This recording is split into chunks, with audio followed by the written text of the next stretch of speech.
Okay, let's kick things off. We're doing a deep dive today into something really critical happening in Iraq, specifically in the Muthanna and Diwaniyah governorates. That's right. We're looking at regions facing, well, frankly, multiple crises at once. You've got environmental disaster hitting hard, plus this layer of what seems like systemic government paralysis. And our way into this is a pretty unique source material. We're working from detailed findings gathered by the Faran Development Center, TDC. Yeah, they conducted 10 really vital community dialogue sessions, 5 administrative units in each governorate. So think districts, sub-districts, Basically opening up a conversation. a direct line between citizens who are understandably incredibly frustrated and their local government officials, people who are supposed to be delivering services. So the big question for us today, the mission of this deep dive is really, can this kind of structured, transparent talk actually work? Can it bridge what seems like a massive gap? Especially when the issues are so severe. I mean, we're talking about water scarcity leading to agricultural collapse, stalled budgets, deep social tension, even displacement. And these sessions, the reports call them exercises in Mukashafa and Shafia. Can you quickly unpack those terms? Sure, Mukashava is about exposure, unveiling, getting things out in the open. Shafika is clarity, transparency. So the idea is, can laying bare the problems and the budgets actually rebuild trust between people and their local government? Because the backdrop, as you said, is grim. The reports we have detail this systemic failure. Billions of Iraqi dinars allocated for projects. And nothing gets built, year after year in some cases. It's a recipe for deep distrust. But, and this is the fascinating part, these same reports show that these dialogue sessions did seem to make a difference. That's the paradox, isn't it? Despite the system failure, there's tangible evidence here that this specific intervention, this structured communication, it actually strengthened the connection between the community and the local authorities. It started to mend things. Okay, so before we get into the successes, we need to understand that core paradox you mentioned. The reports all highlight it. There's a law, Law 21 of 2008. Right, amended Law 21. Legally, it grants significant powers to the local administrative units, the districts, the sub-districts. They're supposed to manage their own affairs, budgets to some extent. Not the reality on the ground. Completely different. In practice, almost all the power, especially regarding spending and decision-making, is centralized, held tightly by federal ministries or the Governorate Center. So the law says one thing, but the way things actually work is the opposite. Precisely. And this centralization, this deep structural disconnect, is what breeds the distrust. When people see money allocated but zero projects happening, what do they assume? Corruption, incompetence, indifference. Exactly. So the success of these TDC sessions isn't just about people feeling heard, though that's part of it. It's about whether this Mukashafa and Shafia can actually force some accountability, maybe even find workarounds, where the official system is just completely broken down. That gap between legal power and practical reality, that sounds like the root of so much frustration. It absolutely is. It's the foundational problem undermining stability in these areas. So to really grasp why these dialogues were so impactful, why they managed to improve stability, we have to first appreciate the pressure cooker environment they happened in, what was driving all that tension. We need to look at the gap between legal framework and practice, the reports talk about. Exactly. It's documented meticulously across both Muthanna and Diwaniyah. And it's not just, slow paperwork. It's a real financial chokehold. How does that work in practice? Well, the reports confirm that even for critical local spending, think basic sanitation, maybe repairing a water pump, the decisions get bogged down.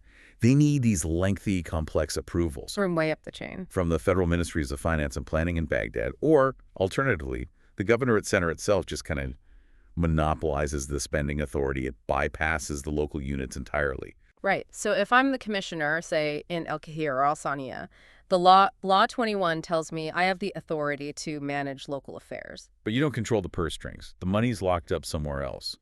You're given the responsibility, the blame when things go wrong, but not the actual resources or the autonomy to fix them.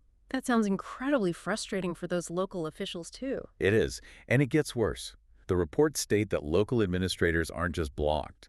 They're actively discouraged from even trying to use the powers they technically have. Discouraged how? What does that mean? It means, according to these documents, that oversight bodies, higher-level government entities, often penalize or sanction local administrations if they attempt to exercise their legally granted powers under Law 21 without getting that explicit centralized green light. Penalized? You mean they could get in trouble for trying to, say, fast-track a local project using funds they thought they controlled? That's what the reports suggest. If a local leader tries to be proactive, maybe cut through red tape to solve an urgent problem like a failing water system, they risk being reprimanded, maybe even removed from their post. Wow. That creates a chilling effect, surely. Absolutely. It creates an incentive structure that basically guarantees inaction. Why stick your neck out if you're going to get slapped down? So this lack of independence, this fear of acting, it directly hits service delivery. And fair planning goes out the window. And that is the root cause. That's why the community loses faith. They see the problems, they might even know the budget exists, but their local leaders seem unable or unwilling to act. It's the foundation of the breakdown in trust. And this structural paralysis, it wasn't abstract. It had very real, very visible consequences on the ground, didn't it? The project execution failure. Oh, absolutely. The public could see it plainly. And the numbers, when you compare the planned budgets for 2024 versus what actually got delivered, they're staggering. It fueled so much anger. Let's look at some specifics. Awarka District in Muthanna, for example. Right, Alwarka. According to the reports, they had an approved investment budget for 2024 of around 20 billion Iraqi dinars. 20 billion. That's a significant sum for a local district. That should mean new roads, maybe schools, better water, tangible improvements. Should mean hope. But the report is stark. None of the planned projects were implemented. Zero. 20 billion IQD approved on paper, but zero shovels in the ground. That money just vanished or sits idle somewhere. It effectively sits idle, blocked by the centralized system. And the impact wasn't just the lack of new infrastructure. It had a devastating ripple effect. How so? The report confirms that Alwarka's entire agricultural plan for that period collapsed completely, resulting in 0 dunams cultivated. Zero. Not just a bad harvest, but literally nothing planted. Nothing planted. For an area that relies heavily on agriculture, that's an economic catastrophe. It wipes out livelihoods overnight. And this wasn't just a one-off bad situation in Alwarka, was it? This pattern shows up elsewhere. Absolutely. It's systemic. Look at Diwaniyah.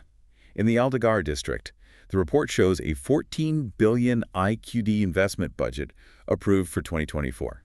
And the outcome. To date, according to the report, no executive action taken on any single project. Again, 0 implementation. It's the same story. And one more example, Al Swear district, back in Muthanna. 19 billion IQD local budget approved. This money was specifically earmarked for really important, highly visible projects people were counting on. Like what? Things like a 100-bed hospital, crucial rural roads connecting communities, even a 30-megawatt solar power station, a forward-looking project. So big promises. And the reality. Not a single one of those projects has even begun execution. Still stuck, presumably waiting for approvals or funding release from the center. So the consistent pattern seems to be local units can identify needs, they can plan, they can even get budgets formally approved, but the execution, the actual spending, gets blocked higher up. That's exactly it. The failure point is consistently in that centralized execution and funding release mechanism. And you can see how that cycle, promise, approval, then total inaction, would just destroy public trust and fuel immense anger. It becomes the powder keg. It absolutely does. And into that vacuum, that anger created by the budget failures, stepped an even more immediate existential threat. The water crisis. Yes, the water crisis became this ultimate symbol of government failure. It amplified all the existing frustrations and, frankly, it overrode almost every other priority.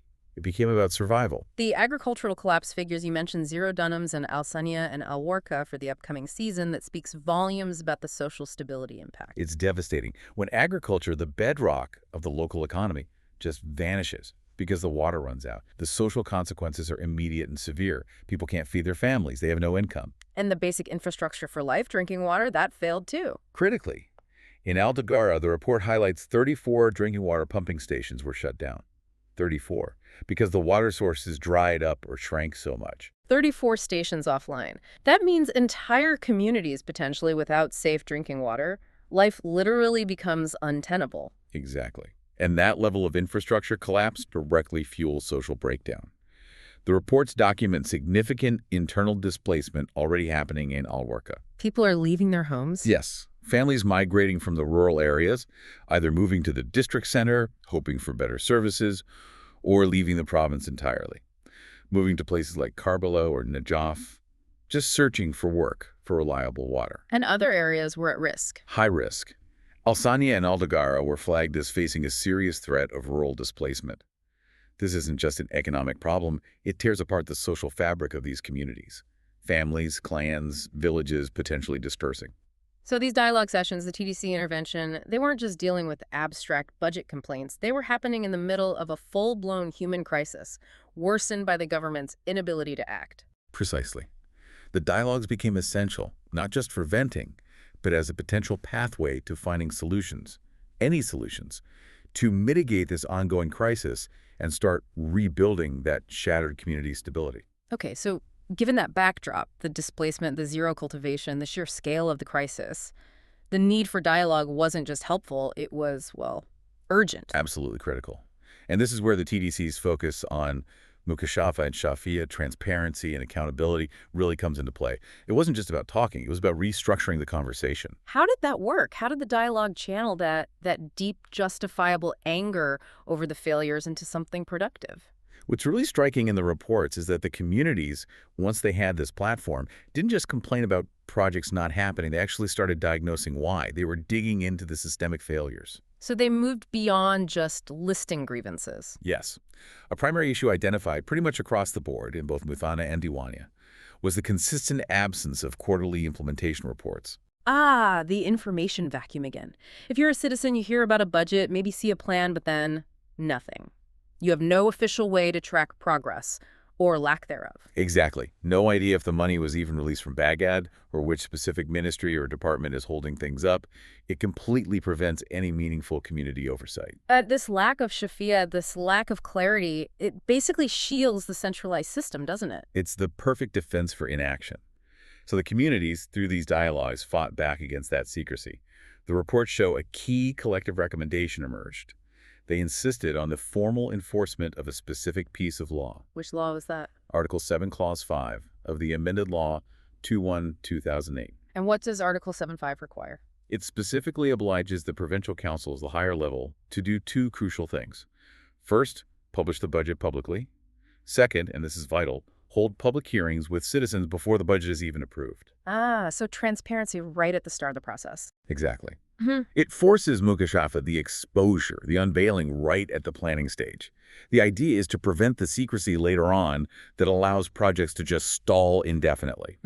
This demand shows real sophistication. They're targeting institutional change. And they weren't just relying on old methods, they were pushing for digital solutions too, right? Yes, which shows they're thinking about sustainable, accessible transparency.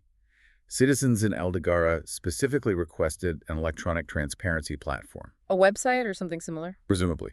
Something digital where anyone could go online and see all the planned projects, the budgets allocated to them, and crucially, get real-time updates on implementation progress. This was echoed across both governorates. That kind of platform, if implemented, would be a game changer. It shifts the community from being passive and frustrated to being active, informed participants, capable of oversight. Which is fundamental for rebuilding trust and social cohesion. You need that shared, accessible information base. Now, there's a specific case study in the reports that really illustrates how this lack of transparency fuels local tension, isn't there? The oil revenue issue in Alderaji. Yes, the Alderaji case in Muthanna is a perfect microcosm of the larger problem, tying back directly to that centralization issue we talked about. What happened there? So Alderaji subdistrict is geographically the closest area to Block 10, an oil block operated by Lukoil. The community there actually lost farmland because of the oil exploration and extraction activities. Okay, so they were directly impacted. Directly. And there are supposed to be oil social benefits funds specifically earmarked from oil revenues to compensate affected communities and fund local development infrastructure projects. But Alderaji wasn't getting its share. Exactly. Despite being the most affected, they were denied their rightful share of these social benefit funds. The money was going elsewhere, controlled centrally, with no transparency about the allocation. So you've got a community seeing their land used, seeing the oil activity, but seeing zero benefit. You can imagine the resentment. Massive resentment. And the lack of shfafia made it worse. They naturally assumed the worst about their own local administration. Maybe they were incompetent, maybe they were corrupt, maybe they were complicit in the funds being diverted. Tension was extremely high. But the dialogue session managed to shift that. It achieved a really pivotal turnaround. The community came in angry, demanding answers. But their specific demand, driven by the dialogue, was incredibly smart. What do they ask for? They didn't just demand the money. They insisted on the creation of a dedicated local bank account for Alderaji, specifically to receive and manage their annual share of the oil social benefits. Ah, so bypass the central bottleneck entirely.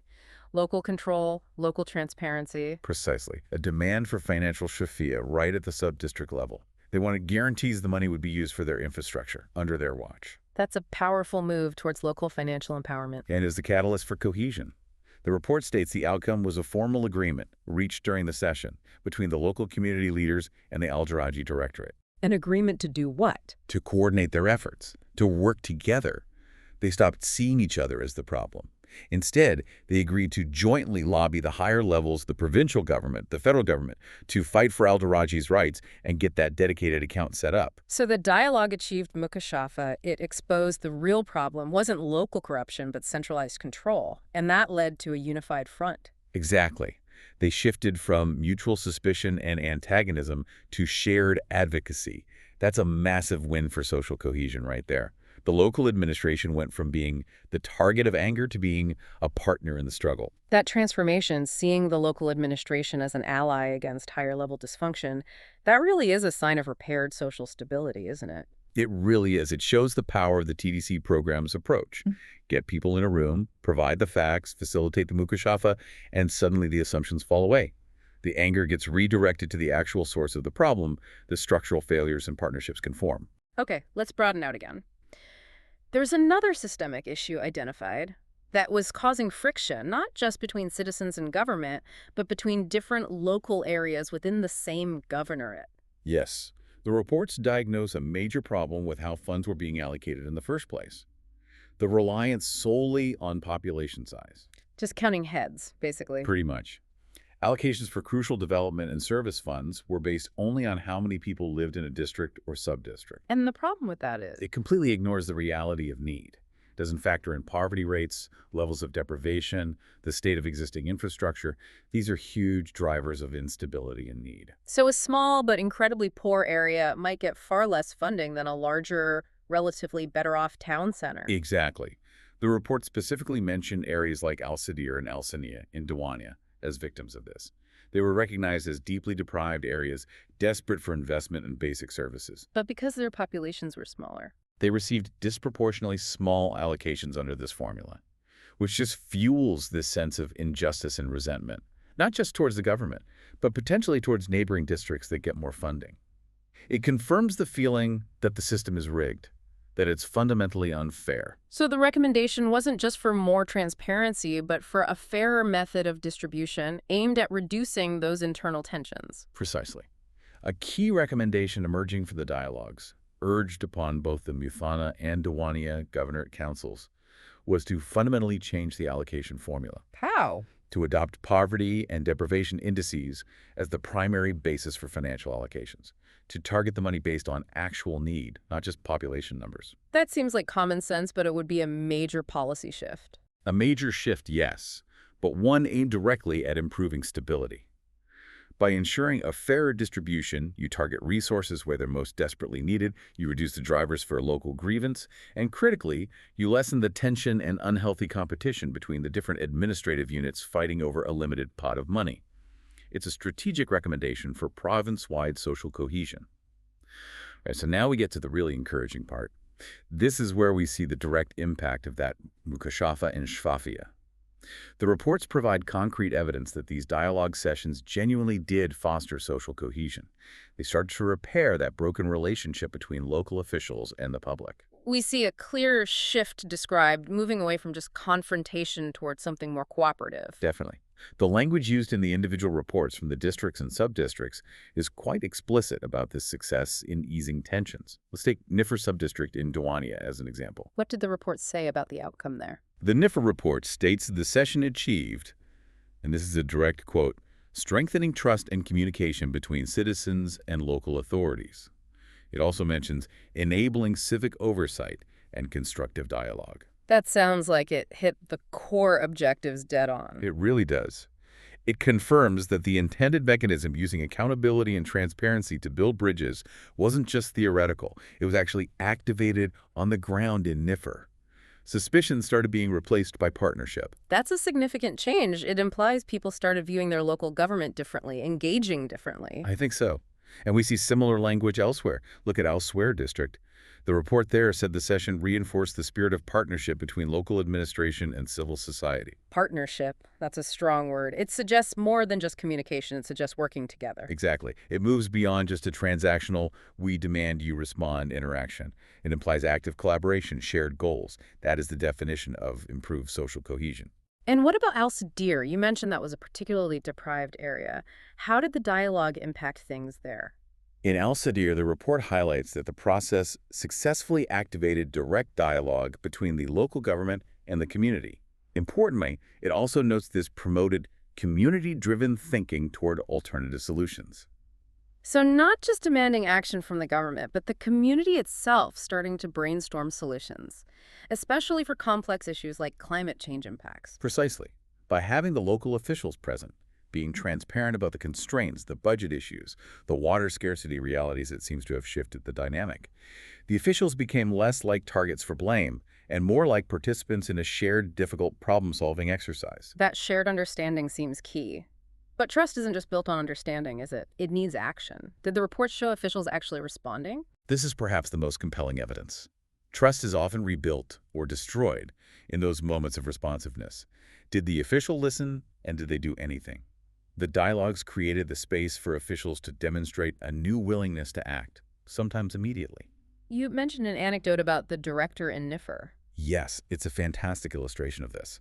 The NIFR Subdistrict Director, a Mr. Jabbar Kadim Al-Jabouri, was in the session listening as citizens raised two very specific, urgent issues. What were they? One was the need for a pedestrian bridge, likely for school children, to cross a dangerous road or canal. The other was frustration over a significant delay in a school construction project. These are tangible, everyday concerns. Okay, standard complaints you might hear. How did he respond?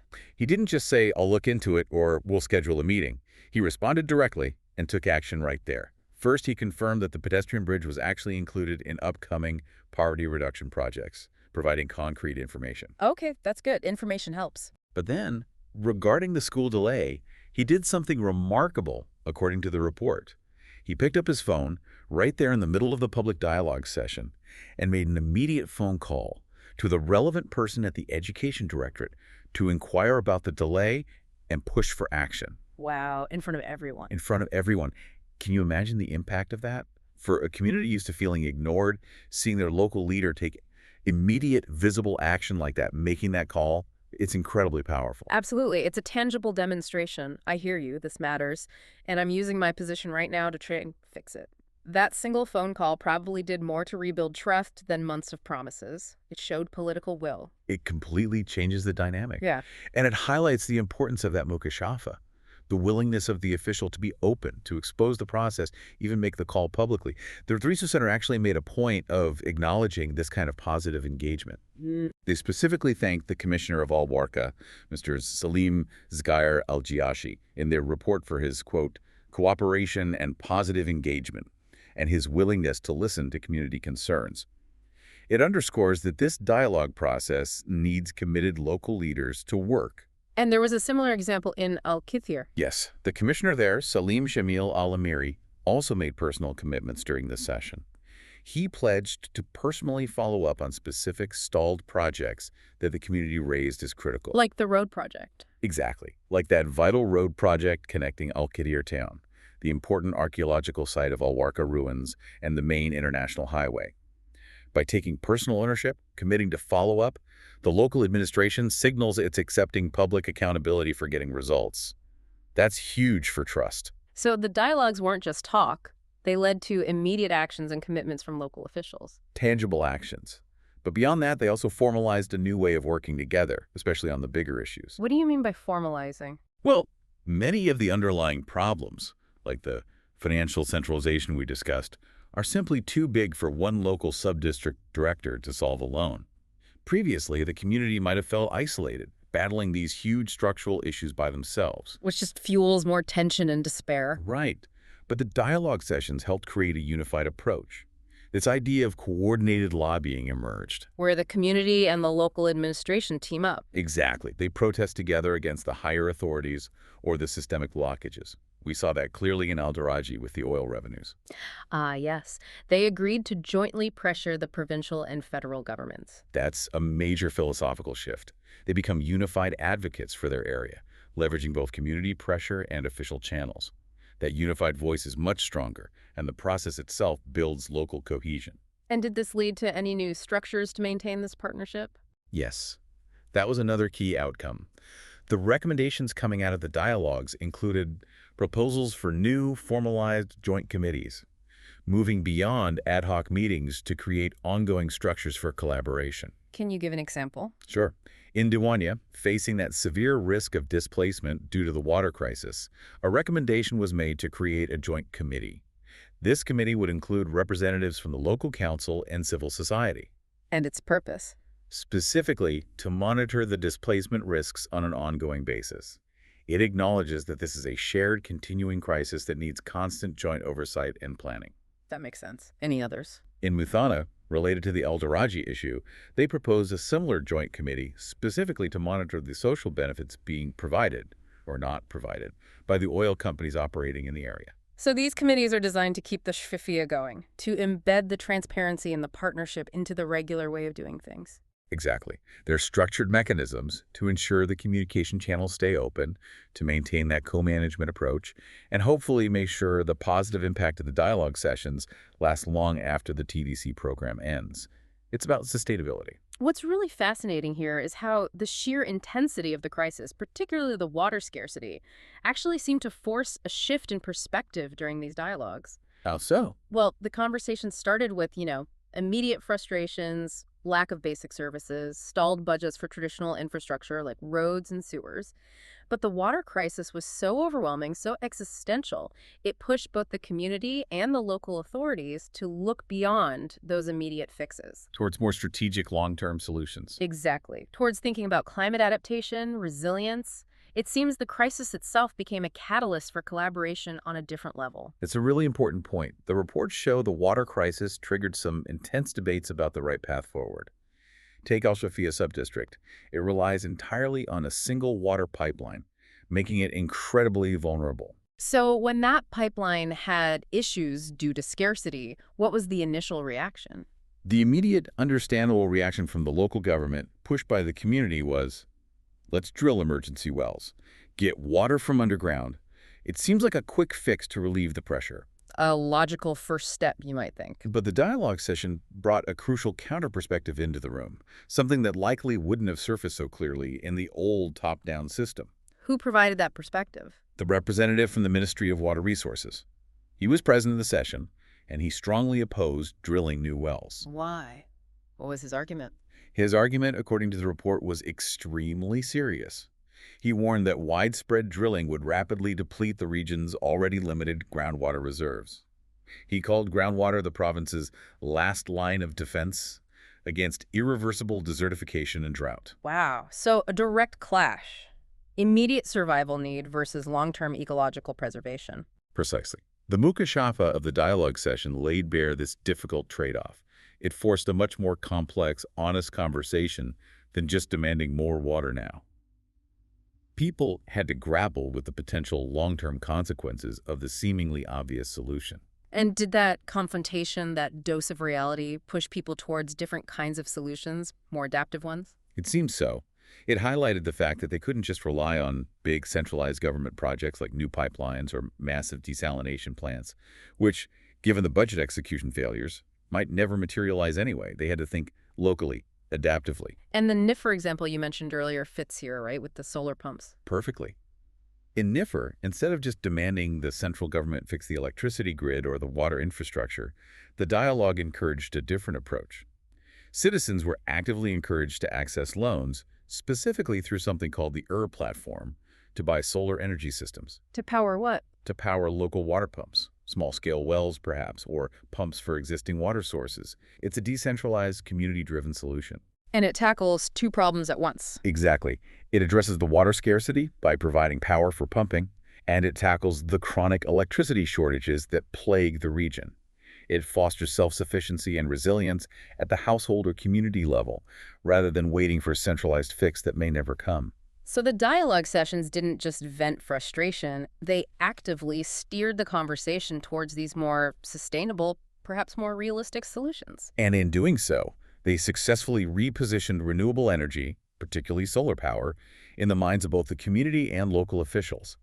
It wasn't just some green luxury, it became a strategic necessity for stability and economic survival. Did this translate into concrete plans or recommendations for solar? Yes, very much so.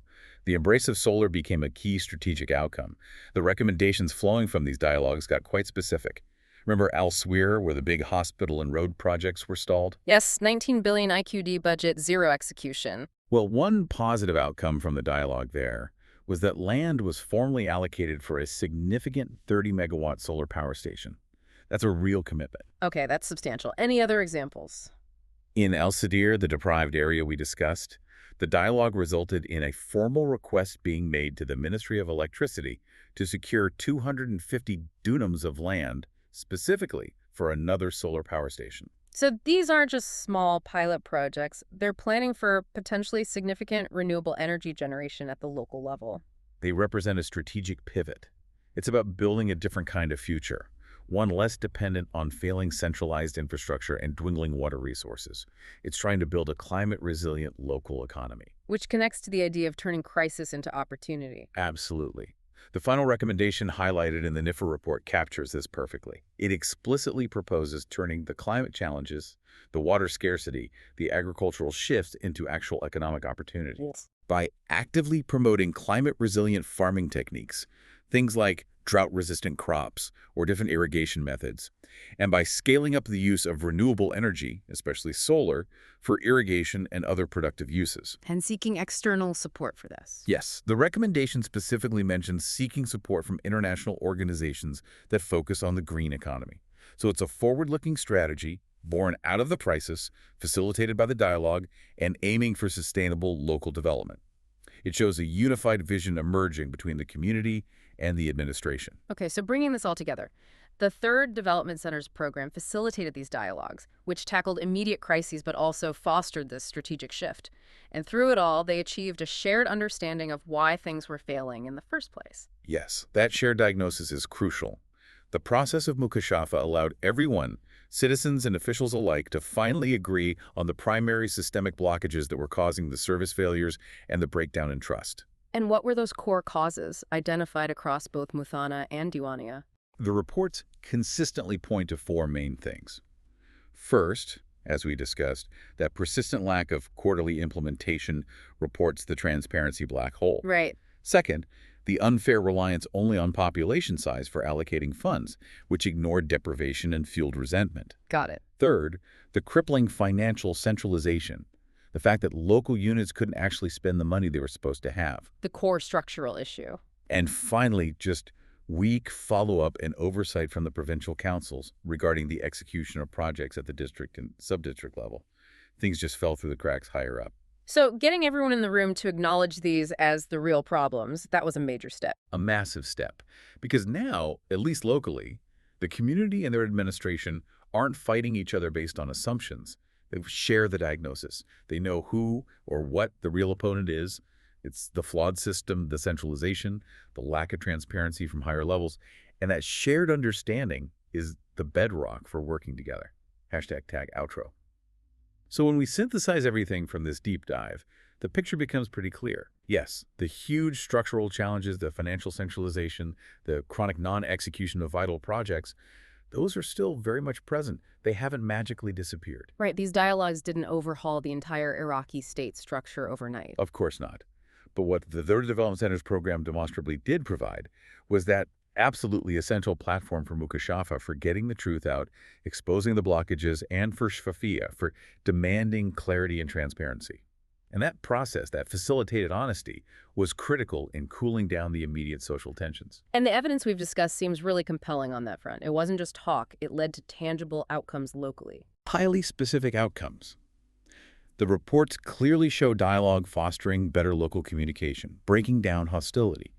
We saw examples of officials showing immediate, visible responsiveness, that phone call in NIFR. And crucially, it forced this convergence of priorities, Especially around the water crisis. especially around water. That existential threat forced everyone onto the same page, driving a shared understanding of the problem and pushing towards unified, adaptive strategies like solar power. That convergence, that move towards partnership, is the very foundation of renewed social cohesion at the local level. It seems the key insight is that when officials as citizens can actually sit down together, look at the budget realities, understand the constraints imposed by centralization openly, honestly. They stop seeing each other as the enemy. Ah, The blame shifts. yeah. They start seeing the structural gap, the system itself, as the shared adversary. And that shift is fundamental for achieving local social stability. It allows for unified action against those central obstacles. Which brings us to our final provocative thought for you, the listener, to really mull over. We've seen compelling evidence that this model of facilitated dialogue focused on transparency can work miracles locally.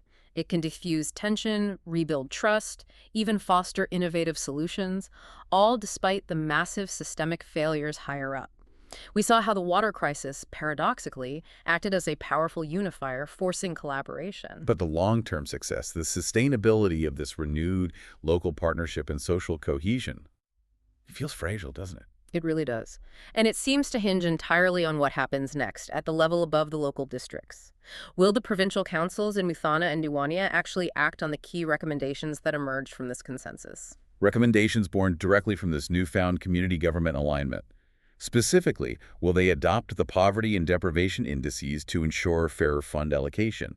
And perhaps most critically, will they actually launch and maintain those electronic transparency platforms that citizens demanded? Because if they don't, if the higher authorities fail to follow through, fail to institutionalize the transparency and fairness that these dialogues called for, what then? Will this fragile new spirit of local partnership, this hard-won social cohesion, just collapse? Will it all slide back into the frustration, the tension, the deep distrust that necessitated this intervention in the first place? That's the crucial question hanging in the balance.